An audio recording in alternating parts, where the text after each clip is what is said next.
Greetings, royal family, and welcome to another message by the Honorable Yahweh Beit Nun Sophie Yahweh. Now, royal family, this message was taught many years ago by the Honorable Yahweh and is being presented to you today by Yahweh's royal priesthood. Remember to like, share, and subscribe to our channel. Visit us at Yahweh's royal priesthood, www.yahweh144000.com. And also, royal family, join us at the University of Yahweh, where classes are designed for the Godhead. Visit us at www.universityofyahweh.org. Also, royal family, listen to our weekly podcasts by the University of Yahweh, found on most podcast platforms. We look forward to you being there as well. Enjoy, royal family.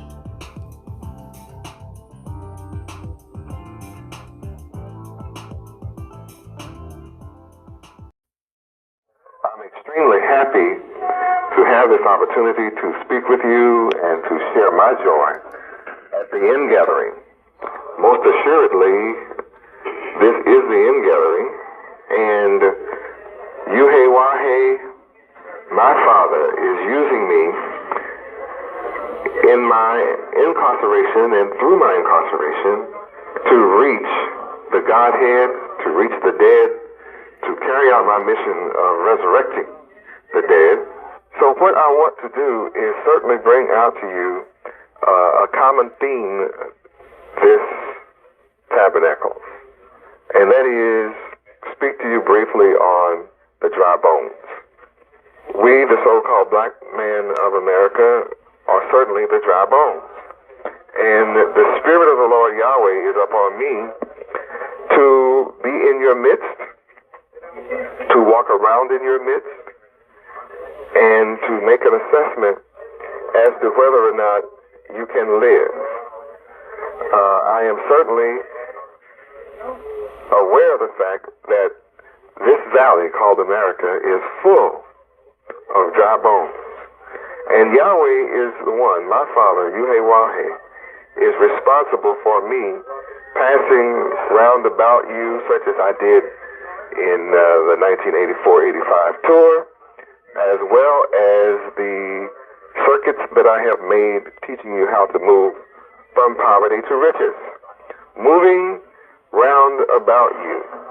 I discovered that there were more of you in America than the census admit. I had my personal reasons for going around, and I wanted to know personally how many of our people were in this country. And in going around, I discovered in the major cities of America, we are those cities, and that our slave masters constitute what is called a suburb. I also understood that we were 30 million by their account for the last 50 years.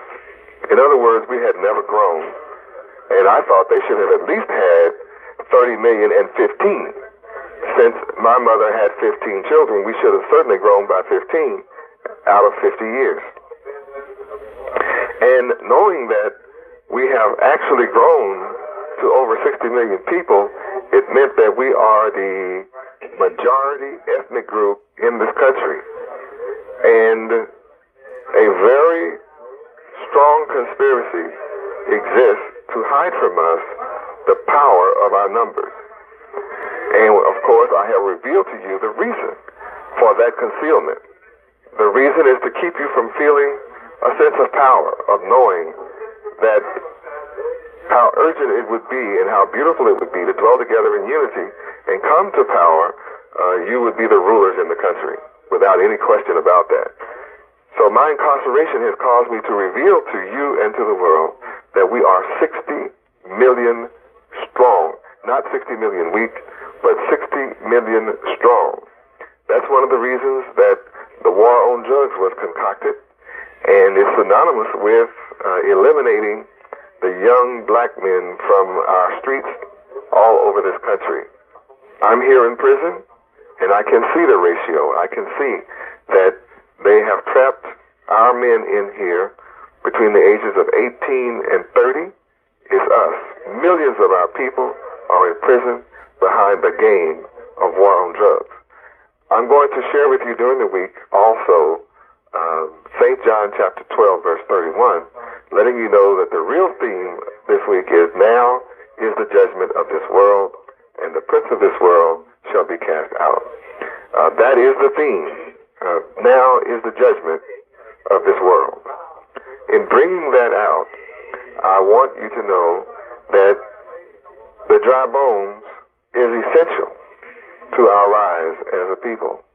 And you must catch the vision of the dry bones. So I will go over it synoptically in form. I will not go over it in its depth.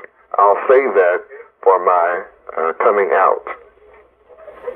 In the meantime, I want you to know that Yahweh has caused me and is the causer of me passing among you throughout this country. It's a fact that our people's minds are very dry. That means they're bleached out, without form, they're void, full of chaos, full of confusion. And it's this fact that we are in darkness, that we are unable to make a move to benefit ourselves, our family, or this country. And we are going to remain that way so long as we're outside the knowledge of Yahweh. Those four letters, Yahweh, constitute all the power that exists. Within this name is all power. There is no limit to the power of Yahweh, and it's concentrated in his name. It's so powerful that when I started teaching you the name, I started going in a concentrated form perhaps 4 years ago. And Yahweh put it upon me to wait to a future time to begin to teach you the actual knowledge of the name. The reason I withheld teaching you the knowledge of the name is because there were too many hypocrites, unbelievers, disbelievers sitting among us, and the people for whom it was intended would miss that blessing. My Father Yahweh has spoken to me and caused me to ask you a question. Can these dry bones live? Certainly, when you look at the condition of our people in America, that's a good question, and it would cause any rational person to say, there's just really no hope. How in the world can these dry bones, so-called blacks of America, live? And this is the response, oh, Yahweh, only you know. Now, that's not an escape hatch. It's just a fact that who would know besides Yahweh himself? I need you to turn to St. John chapter 5, verse 21. We know that when Ezekiel is speaking of the Son of Man, that this is talking about Yahweh, Bain, Yahweh. Let's read. For as the Father raiseth up the dead and quickeneth them, even so the Son quickeneth whom he will. Now, what we're seeing here is that it's really up to me. It's within my will as to when the dead is raised, how the dead is raised. Also, it's within my power to raise the dead. Notice that both the Father and Son are involved in the process. So the conversation in Ezekiel chapter 37 is between the Father and the Son. The Father, Yahweh, is asking Yahweh, Bain, Yahweh, this question, can the dry bones live? And the fact that I am born in your midst and living in your midst, having come through the seed of Abraham, the same as you, is a very perplexing question. And if I were not raised by my Father from the dead, I wouldn't be able to have any faith in answering that question. But the fact that my Father, Yahweh, has raised me from the dead, then I can answer the question and cause your spirit to be quickened. And I want you to pay very close attention to this message tonight, and I want you to also make certain you get this tape and you play it and you share it with the dead. Don't try to interpret it. Just simply share it. I would also like for you to turn to 2 Corinthians chapter 1, verse 9. And it says, but we had the sentence of death in ourselves, that we should not trust in ourselves, but in Yahweh, which raises the dead, who delivers us, in verse 10, from so great a death, and does deliver, in whom we trust that he will yet deliver us. Isn't this something to look at? Here, we have the sentence of death in ourselves. This lets you know that you are the walking dead, the living dead. As the dead, you are speaking and talking, and you have to come to a consciousness. This is what is being expressed here in Ezekiel chapter 37, verse 3, is we must come to a consciousness. I have certainly come to the consciousness that the sentence of death is in ourselves. And when did this happen? When we broke the laws. When you broke the laws in the garden, the sentence of death took place within yourself. Where within yourself? Within your mind. This means that you died spiritually and mentally. You lost all your consciousness of Yahweh and his laws. You simultaneously lost your rulership in the garden. So perhaps I will touch a little on the garden before this week is out and share some startling news with you, which I have never taught you or revealed to you in 12 years. But the most important thing that you can think of now is to remember the mystery of verse 3, Ezekiel chapter 37, verse 3, is that you have the sentence of death in yourself, and it would last 6,000 years. According to the solar calendar, we are now 5,995 years into the sentence. This almost makes me have to tell you something from the garden now. And I guess I will just touch it synoptically for a moment. In Genesis chapter 3, verse 15, is evidence of the first trial in the history of 6,000 years. The first trial on earth took place in Genesis chapter 3, verse 15. And in this trial, Yahweh gave out various sentences, one to Lucifer, one to Eve, and one to Adam. Now, of course, I will speak on those sentences later, because though I tell you that, and though you turn to that scripture and look at it, you still will not be able to see the various sentences that took place, the trial that took place, and all about the complexity of this trial. Just know that it's a shock perhaps to your mind right now to know that that is the whole essence of an entire trial that took place, the first trial that took place. In the meantime, that when it speaks of the sentence here in 2 Corinthians chapter 1, verse 9, I want you to understand that that sentence took place in the garden in chapter 3. And that's where the trial was held. I'm sure that that's shocking to your mind, but this is a part of the process of your resurrection from the dry bones to live. Because the question here was, my father, Yahweh, asked me, as the Son of Man, can these bones live? Can the so-called black men of America live? Can they live? Will they ever live? Will they ever be restored to a people, to become a family, as all the other nations on the earth are family? Will they ever again become one, so that whatever they imagine to do, they can accomplish it? Will they ever return to the rulership they had before the garden incident with Lucifer? Will they ever live as they did originally prior to the garden, before these 6,000 years? We lived forever. There is no record of our death, of anyone ever dying, until we broke the law by accepting the mindset of Lucifer in the garden.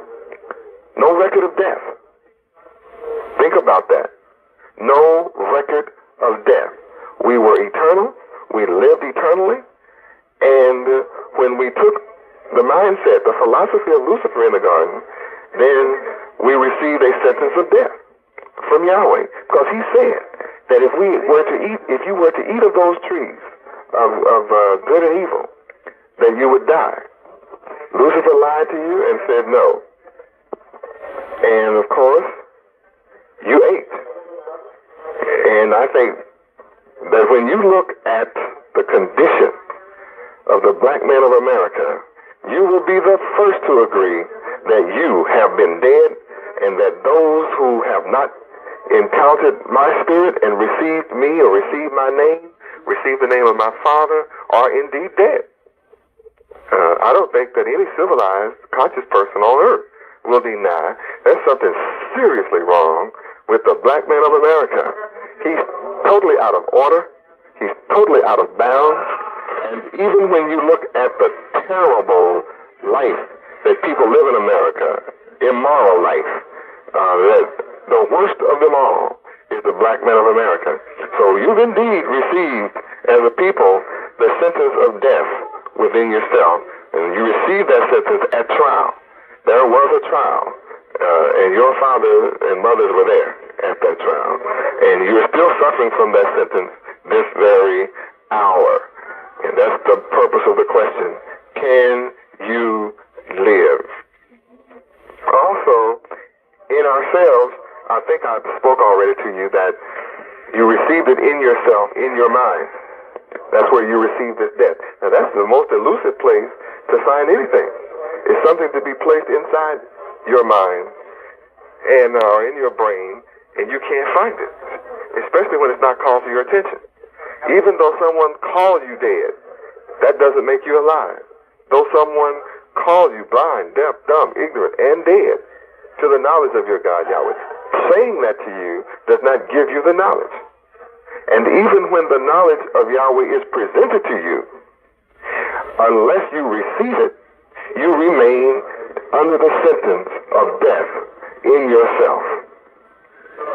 Now, in verse 9, there is a secret. This says, then we should not trust in ourselves. How can a dead man trust in himself? How can a person who is conscious go to the mortuary and say he has sanity and is trusting in that dead body laying in the casket? That's a graphic analysis of the condition of the black man of America. You may wonder why the different nations of the earth have rejected the black man of America in the building of their civilizations. It's simply because they know that you have the sentence of death in yourself, and they can't trust you to sit among them as a conscious person. They know that you're under a sentence of death. So knowing that, nobody trusts you, and guess what? You are unable to trust each other. There is just seemingly a silent testimony within yourself that you just can't put your trust in another black man. That's why you cannot cooperate together. This message is for all of the spiritually and mentally dead blacks of America. You will never be able to cooperate together until you understand what I'm bringing to you. You shall understand this. You shall understand this message. And the 60 million jawbones, you shall live. But you cannot live without understanding the mystery and receiving the mystery of this particular chapters and verses here in the jawbones, which is a mystery to you. Once again, I'm in 2 Corinthians chapter 1. We cannot trust in ourselves. Even you cannot trust in your individual self. Being blind, deaf, dumb, ignorant, and dead, having the sentence of death inside your mind, and you've been unable to shake off and gain the victory over death. So you have to be able to gain the victory over the death and gain victory over the grave that you live in. And be able to put your bones back together. And until you gain that victory, then you are a victim of death. So here we said, we can't trust in ourselves, but we must trust in Yahweh, who raises the dead. It is Yahweh who raises the dead. And that's who we have to put our trust in. The one who has the power to raise the dead.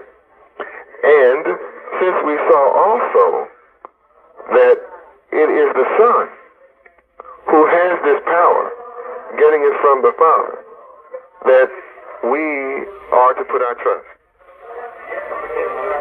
So, since it is Yahweh that is raising the dead and has the power to raise the dead, then that's who you put your trust in. And as you put your trust in Yahweh, then you will regain your power. You will regain your wealth. You will regain your morality. You will regain charity. You will regain your history. You will regain your culture. And I just love the series of Poverty to Riches as I watch it.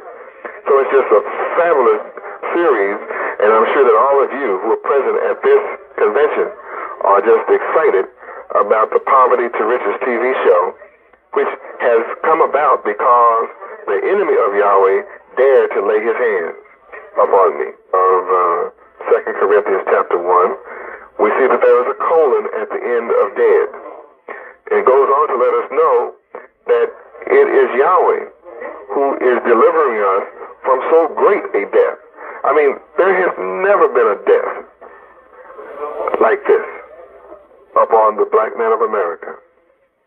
What is so different that it's called a great death. It's not a normal death, but a great death. Now, normally we would think that just death is death.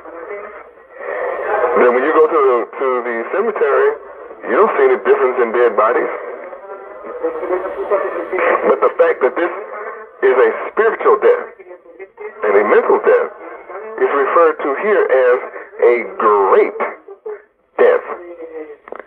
And yet, Yahweh is able to deliver us from this death. And does deliver. He has delivered us. He's the one who will deliver us and does deliver in the present tense. So this is the one, Yahweh, in whom we trust that he will yet deliver all of us, the rest of us, our whole people. The fact that he has done it with his son, Yahweh ben Yahweh, then I am proof positive. After having raised you who are under the sound of my voice from your graves, my Father, Yahweh, gave me the power to raise you. He demonstrated his power in raising me. I demonstrate my power in raising you. That proves that my Father and I are one. We are one of one spirit. Also here, in verse 11, we also are helping together by prayer for us, that for the gift bestowed upon us by the means of many persons, thanks may be given by many on our behalf. So, in verse 12 is important. For our rejoicing is this, the testimony of our conscience, that in simplicity and godly sincerity, not with fleshly wisdom, but by the grace of Yahweh. Now, I gave you in our last feast about me giving out my grace. It's by my grace that you are saved. It is by my grace that you are delivered. It is by my grace that you're saved from such a great death as you have experienced. It's by the grace of Yahweh that we are experiencing our dry bones coming together. So let's go back to John chapter 5, verse 21 for a moment. And it says, for as the Father raises up the dead and gives back life to them, even so the Son quickeneth whom he will. That's the tie-in to your sentence. So once again, it's tied to the Father and the Son that you are raised from the dead. That's the secret of Ezekiel chapter 37, verse 3. Now that's not the only secret, but that is certainly a part of it that I want to share with you tonight in this class.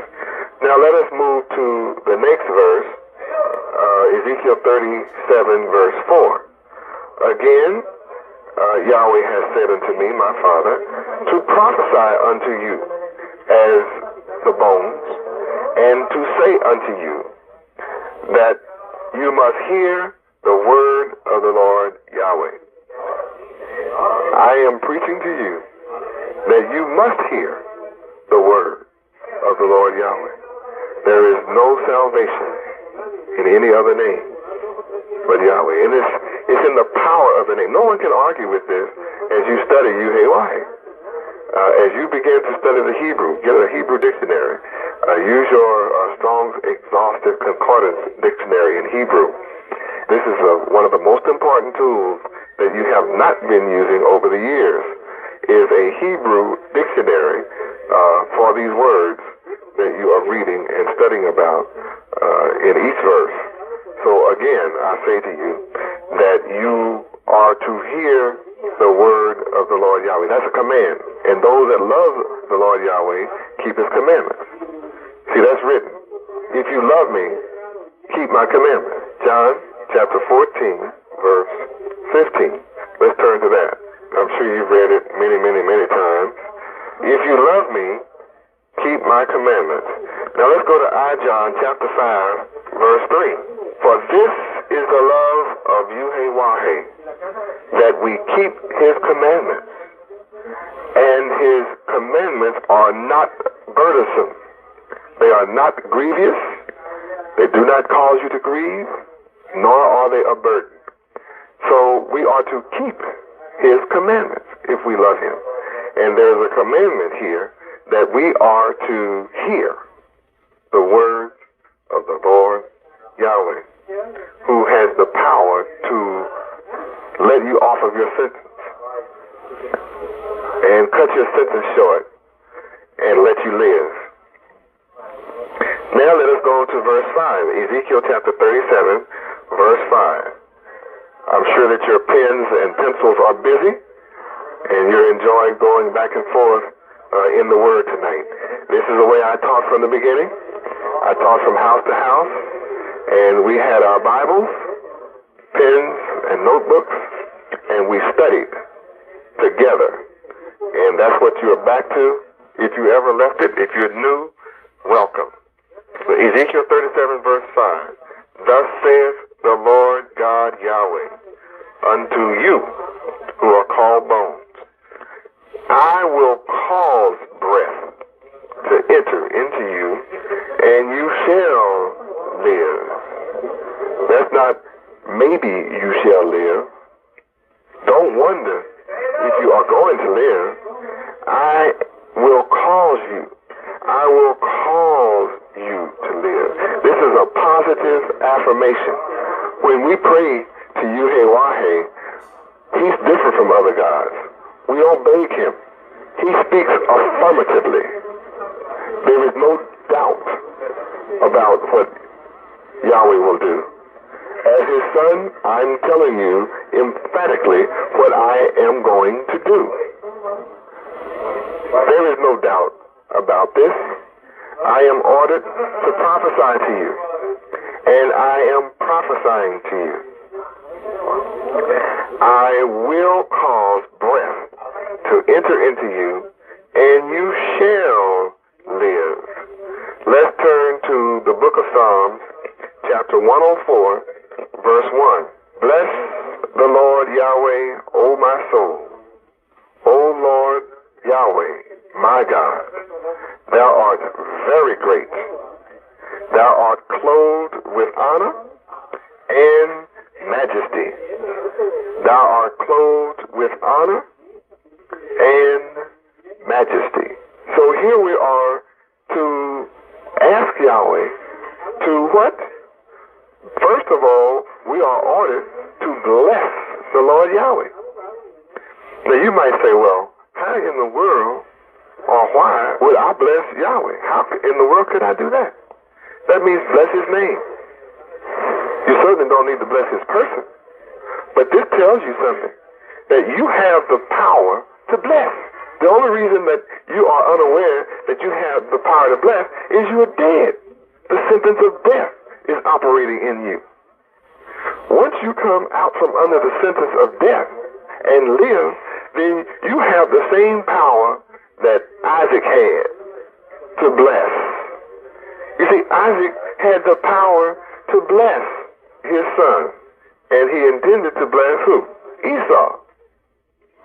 And his power to bless is so powerful that though he did not know it was Esau,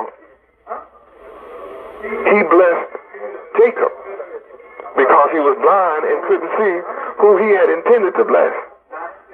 But yet the blessing held and is in effect until this day because he had the power to bless.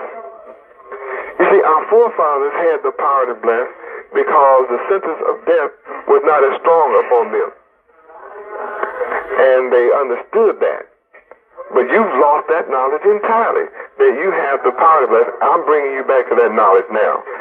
You have power with Yahweh and with man when you have come from under the sentence of death. So the fact that it was demonstrated in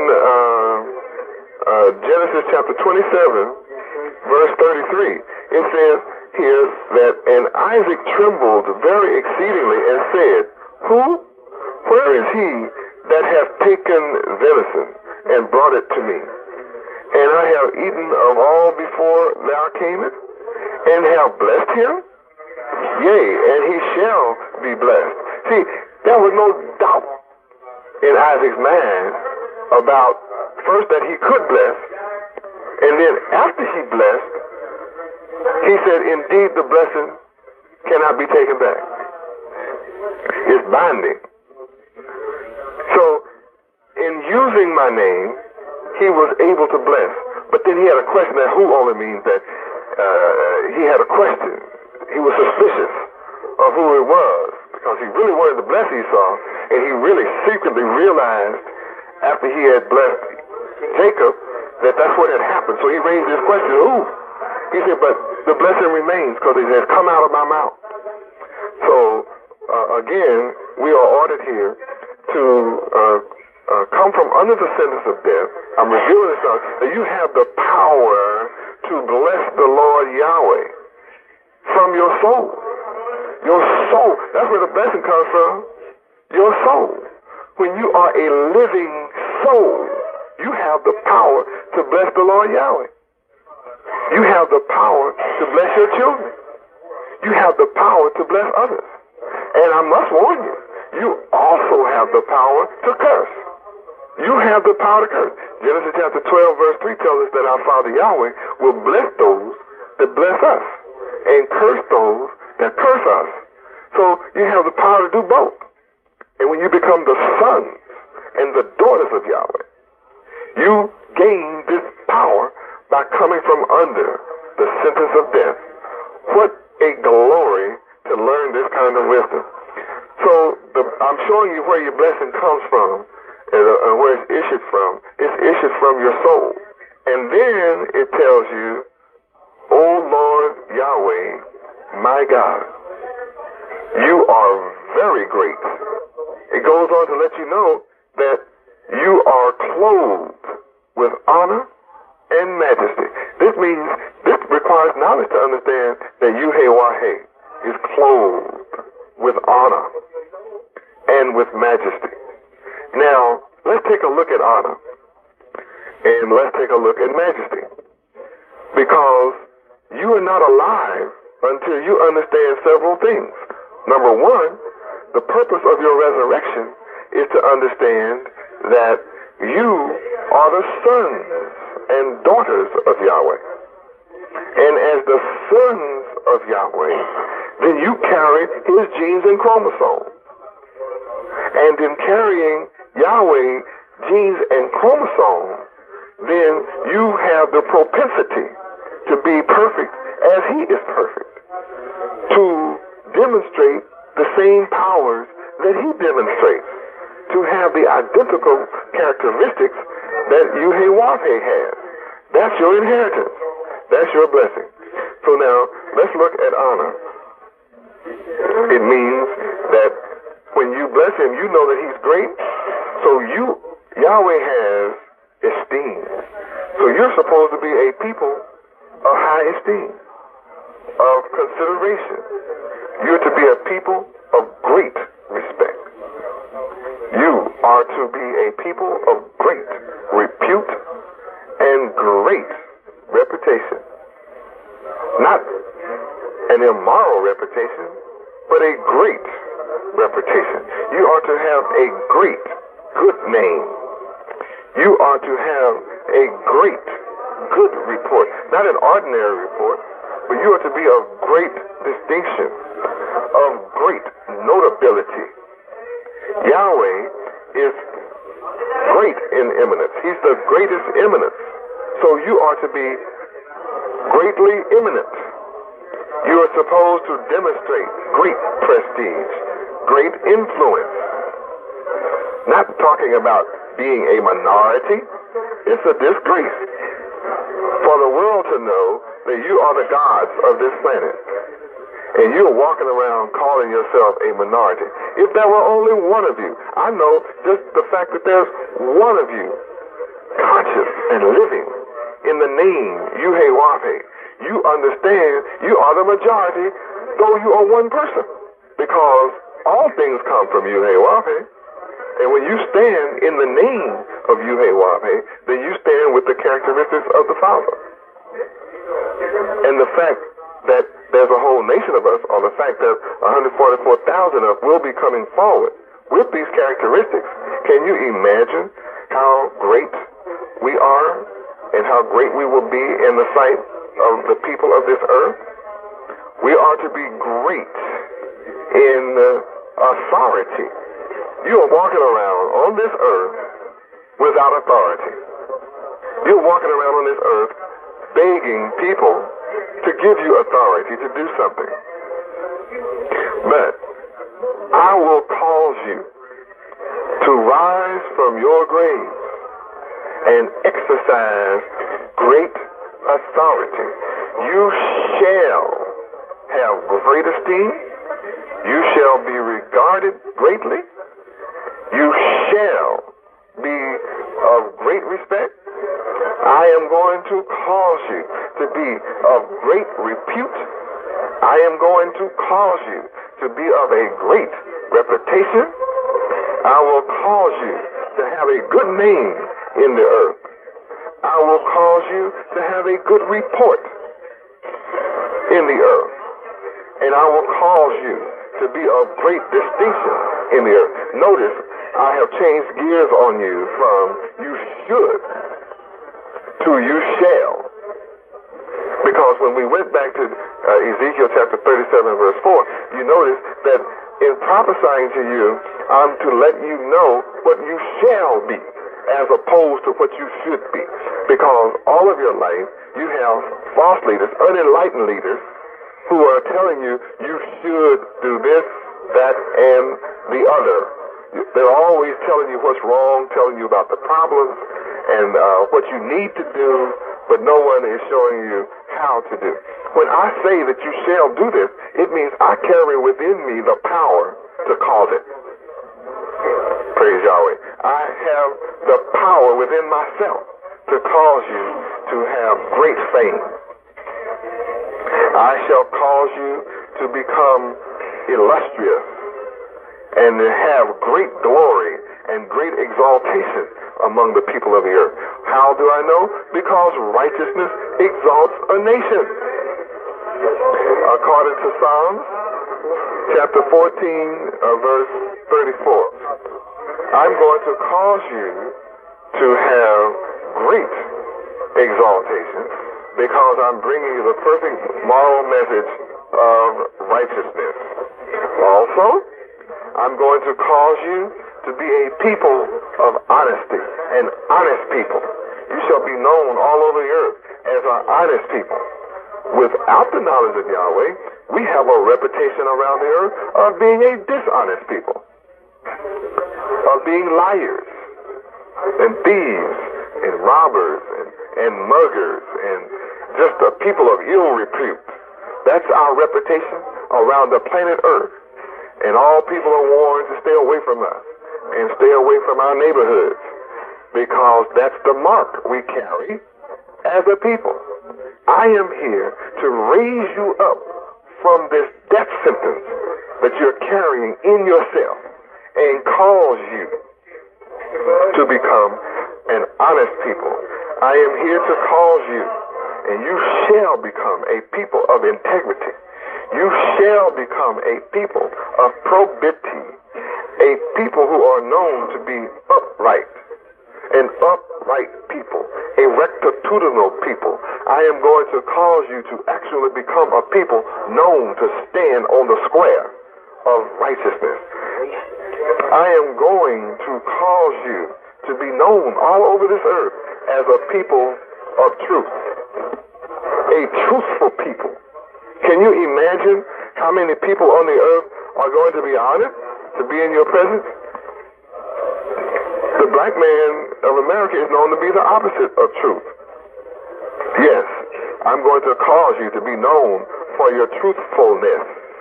I'm going to cause you to be known for your veracity and straightforwardness. We as a people have taken on the characteristics of the serpent whom we've been deceived by, and we're known for our crookedness as a people.